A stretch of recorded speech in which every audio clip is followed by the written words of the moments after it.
Welcome back to the CryptoWorld channel, everyone. My name is Josh, and right now, while Bitcoin and Ethereum are just chopping around sideways in the short term, we've just seen one of the biggest buy signals flash for Bitcoin. So in just a moment, I'll be talking more about that and so much more later in the video. Make sure you watch to the end.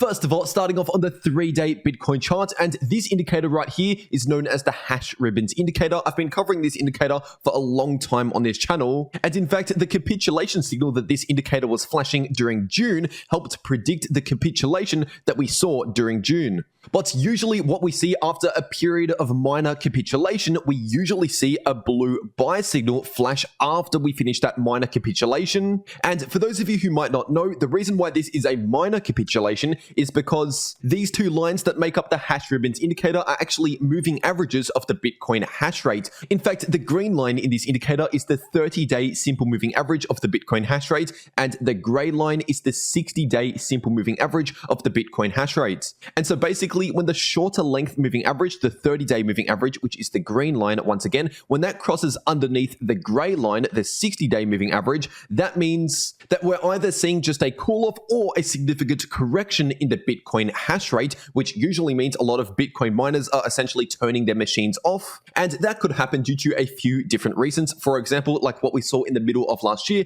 was essentially China banned Bitcoin mining, which led a bunch of Bitcoin miners to turn off their mining rigs, which essentially corrected the hash rate back to the downside. But as a part of Bitcoin's fundamentals, when people turn off their mining rigs and the hash rate takes a hit, every 2016 Bitcoin blocks mined, there's what's known as a difficulty adjustment, which is where Bitcoin automatically readjusts the difficulty to mine Bitcoin, which essentially makes it easier to mine Bitcoin, more profitable to mine Bitcoin. And so when that happens, that gives incentive for more Bitcoin miners to come online, which essentially means the hash rate recovers, giving us that buy signal. But that was just one reason why the Bitcoin hash rate could take a hit. One of the most common reasons is due to the profitability of Bitcoin mining. So for example, if the Bitcoin price goes to the downside, and obviously Bitcoin miners get their rewards, get their income essentially in Bitcoin, and especially if energy costs increase, then that essentially reduces the profitability of Bitcoin miners. So you see the weaker Bitcoin miners essentially have to shut off their machines, because during a time like that where the Bitcoin price might be down and energy costs might be up, then mining Bitcoin during a time like that might be unprofitable. But even though that is an entirely different reason as to why the Bitcoin hash rate might go down compared to what we saw in the middle of last year, the outcome after the Bitcoin hash rate goes down and the recovery that comes later on is almost always the same, because once again, Bitcoin still has that same difficulty adjustment. So if a bunch of unprofitable Bitcoin miners shut off during June or July, for example, and now that we've had the difficulty adjustments between then and now, then Bitcoin in that example takes less computational effort to mine Bitcoin, so it becomes more profitable. And this is something that has happened time and time again throughout many years in Bitcoin's history. For example, just looking at the end of the 2018 bear markets, we saw a massive capitulation event in the price of Bitcoin, which actually happened just after we got a capitulation signal showing up in this hash ribbons indicator.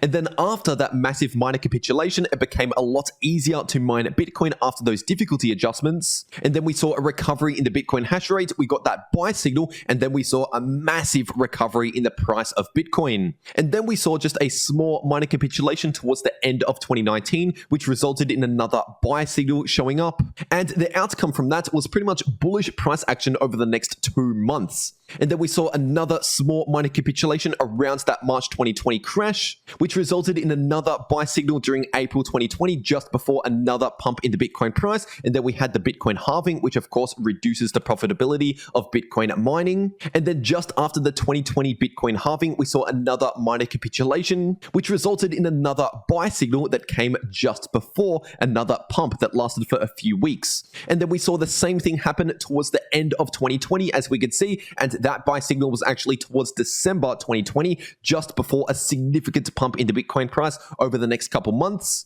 And then once again, we saw one of these buy signals during July last year, just before before, a lot more bullish price action over the next few months, and now we're seeing another buy signal flash just at the moment. And as you just saw, this buy signal in this hash ribbons indicator, historically speaking, has been extremely accurate at determining more bullish price action over the coming weeks, if not months. But I want to make it clear that this buy signal is not a short-term signal. This does not mean we're going to see a massive pump in the short term in the coming days, for example. But what it does mean is, according to multiple years worth of Bitcoin's history and multiple data points, it technically means that we're more likely than not to play out more of a bullish recovery potentially in the coming months, not days or weeks really, but in the coming months. But anyway, taking a look at the 12-hour Bitcoin chart, and right now we're still finding a lot of support around that golden pocket as expected. And by the way, if you're new to the channel, this golden pocket level of support is coming into play in between 20.8k and 21k.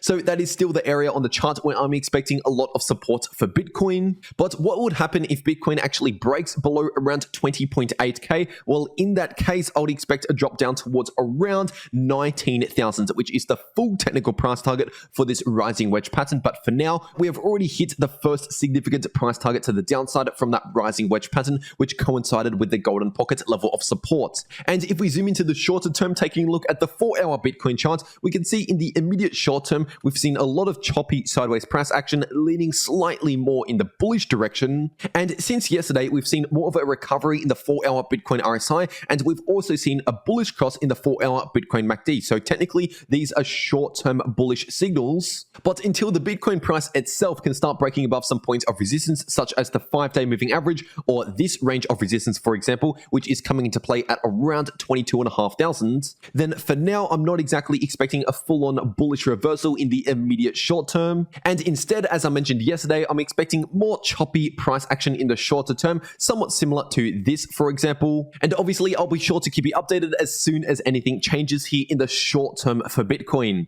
But anyway, getting into the Ethereum part of this video, this right here is the 12-hour Ethereum chart, and nothing much has happened on this chart since yesterday. So if you're new to the channel, check out my last video if you want to know more about this chart right here. But anyway, going straight into the shorter term, taking a look at the 4-hour Ethereum chart, we're still finding a lot of support in this range of support that I've been talking about for the past couple of days on this channel. And this range of support, if you're new to the channel, is coming into play in between around 1560 and around 1620 to 1630. So in that price range, based on previous support and previous resistance, that is a significant range of support, at least in the short term for Ethereum. And since yesterday, like I said, for the 4-hour Bitcoin chart, we've also seen a bit more of a recovery in the 4-hour Ethereum RSI, and we've also seen a slight bullish cross in the 4-hour Ethereum MACD. And this is of course happening just after we saw that short-term bullish divergence between the price and the RSI, which I talked about yesterday. And as I mentioned yesterday, this bullish divergence basically means that the bears are losing some of that downwards momentum in the shorter term, meaning that we're most likely due to see more choppy sideways price action, perhaps a slight recovery, but I'm still expecting, as the most likely scenario in the short term, just more choppy action. And obviously, if there's any other signals in the short term that could change that for Ethereum, I'll be sure to let you know, such as a potential break above the 5-day moving average that would perhaps confirm some more bullish price action, or a confirmed break below this range of support would confirm perhaps another leg to the downside. But for now, we have not confirmed those signals, so I'm still expecting choppy sideways price action in the immediate short term. And if we look on the 6-hour Ethereum chart, we're still seeing a possible head and shoulders pattern in its formation phase, but we have still not confirmed this pattern because we haven't even formed the right shoulder for this pattern. And if you're new to the channel and you want to know more about this right here, check out my last video on the channel because I went into more detail about this chart in my last video. And if you want to maximize your profits on all of these moves in the market, whether or not the price is going up, down, or just chopping around sideways, check out these videos popping up right here on your screen. The video in the top left shows you how to make money if the price is going either up or down, and the video in the bottom left shows you how to make money if the price is chopping around sideways. But anyway, that's everything that I have to say for today. I really hope you enjoyed, and I'll see you all in the next video.